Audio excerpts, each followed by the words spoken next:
Shalom Bapak Ibu Saudara sekalian. Tema hari ini dalam perenungan kita, Injil yang mengubah.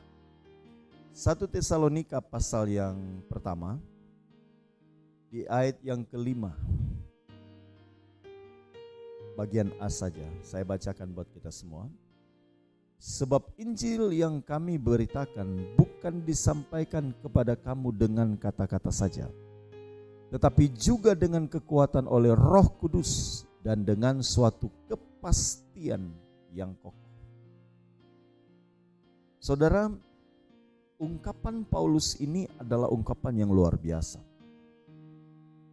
di mana dia meletakkan posisi Injil dalam kapasitasnya yang luar biasa.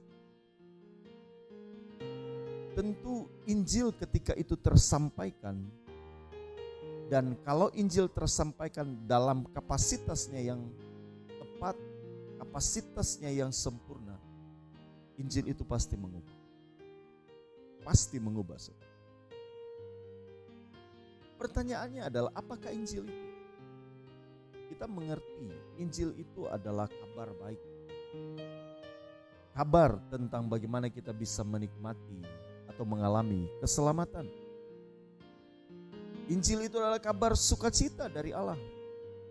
Dia berikan bagi saudara dan saya.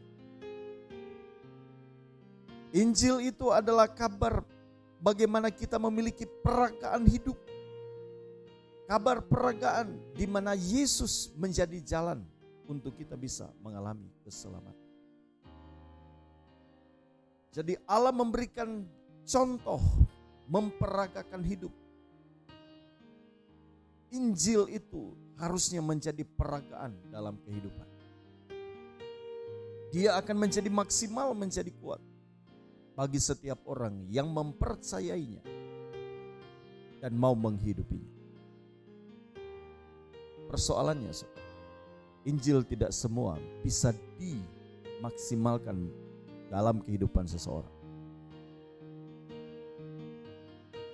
Tidak terpisah, saudara, dari kehidupan manusia, bagaimana manusia harus mengambil sikap untuk memilih apakah mau percaya, mau menghidupinya atau tidak. Yang saya yakini bahwa Injil itu bisa mengubah setiap orang. Tidak mungkin Injil tidak bisa mengubah orang. Injil sangat mampu dan sangat bisa mengubah orang.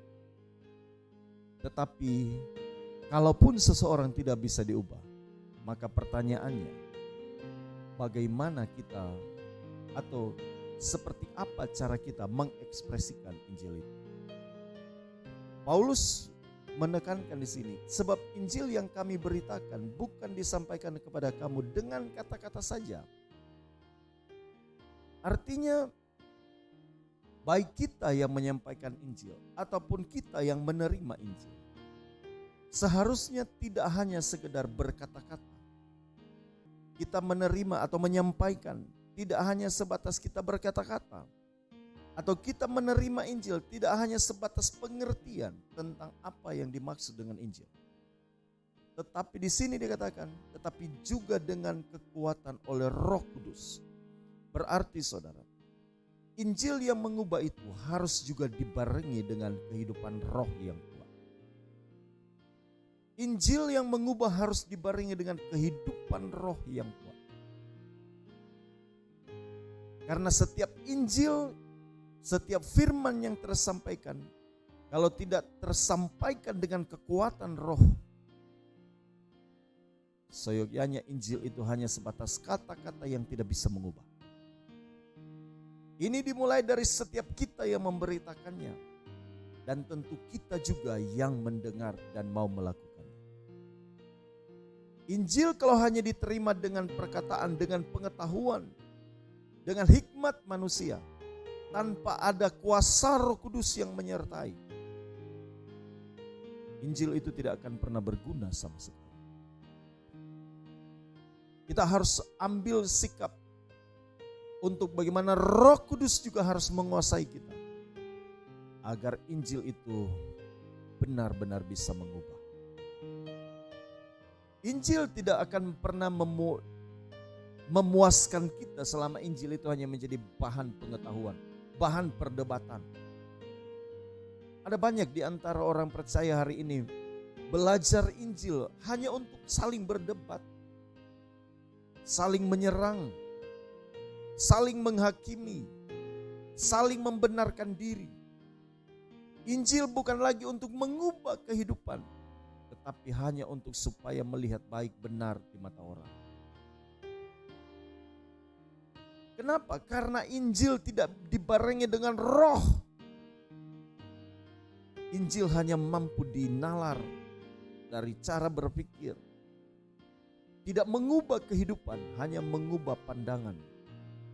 Tapi tidak mengubah kehidupan.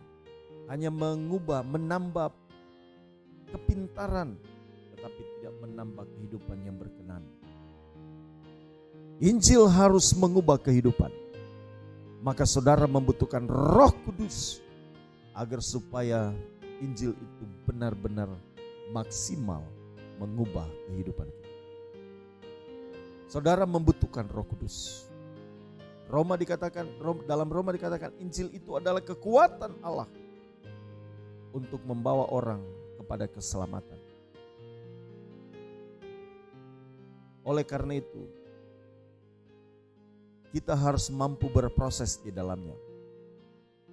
Ketika kita mempercayai Injil, ketika kita mempercayai firman Tuhan, tentu harus ada dalam lingkaran di mana kita terus mengubah.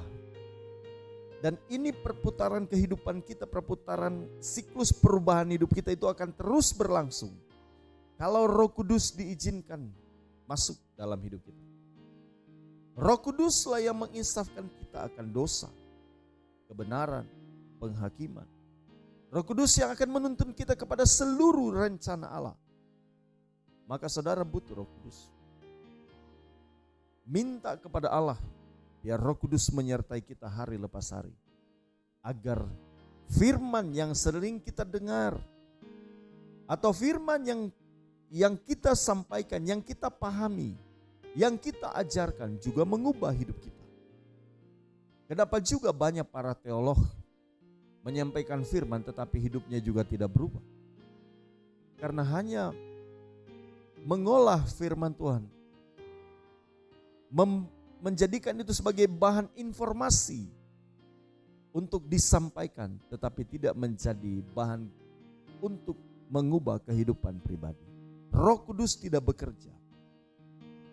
Maka mintalah kepada Allah biar Dia menuntun hidup kita. Terus berdoa, Tuhan berikan aku kemampuan agar aku bisa memahami dan melakukan kebenaran. Biar aku bisa melakukan kehendak Allah dengan sempurna. Injil itu biar termaterai dalam kehidupan, tidak hanya sebatas pengetahuan. Saudara yang kekasih, kita akan menghadapi banyak pergumulan dalam kehidupan kita setiap hari. Dalam rumah tangga kita, dalam pelayanan kita akan banyak menghadapi tantangan di masa-masa ke depan. Jangan pernah berpikir kita akan tenang dan baik-baik saja. Ada banyak orang mungkin bisa berkata, pergumulan seperti apa sih? Saya masih kuat, saya masih punya ini, punya itu dan lain sebagainya. Silakan. Tapi kita di dalam Tuhan, pergumulan kita adalah bagaimana kita tetap hidup sesuai dengan kehendak Allah. Banyak orang menikmati hidup tetapi tidak sesuai dengan kehendak Allah. Banyak orang menikmati hidup tanpa Tuhan. Tapi kita mau menikmati hidup ini bersama Tuhan. Injil itu harus menguasai hidup kita. Maka saudara harus benar-benar kuat. Roh Kudus harus benar-benar melekat dalam diri kita, menyatu dalam diri kita. Roh Kudus itu yang memampukan kita menghidupi Injil di tengah-tengah tantangan kehidupan sekarang ini. Saudara akan diperhadapkan bahwa orang yang tidak mencari Tuhan atau orang yang tidak sungguh-sungguh dengan Tuhan akan lebih berbahagia hidupnya. Akan lebih nyaman hidupnya. Akan lebih baik hidupnya dari saudara. Saudara akan diperhadapkan dengan kondisi itu. Bahkan saudara akan merasa sepertinya saudara orang yang salah berjalan. Jangan-jangan saya salah melangkah karena orang lain kok kelihatan lebih baik dari kehidupan saya dan lain sebagainya. Saudara akan kelihatan sepertinya ditinggalkan. Tapi saudara harus mampu memandang ini dari sisi Allah. Saudara harus mampu melihat bahwa kehidupan di dalam Tuhan bukanlah karpet merah, tetapi via dolorosa. Namun bukan berarti Tuhan tidak bisa menghibur saudara dengan segala hal yang saudara alami. Bukan berarti Tuhan tidak bisa membuat saudara bahagia dengan apa yang saudara rasakan hari ini. Tuhan terlalu sanggup membuat saudara berbahagia dalam kondisi apapun. Tuhan terlalu sanggup membuat saudara bisa melihat kemuliaan Allah dari segala penderitaan yang saudara alami. Maka saudara membutuhkan Injil untuk mengubah hidup saudara. Roh Kudus saudara miliki. Perpaduan ini akan membuat saudara kuat menghadapi apapun. Tuhan menolong kita semua.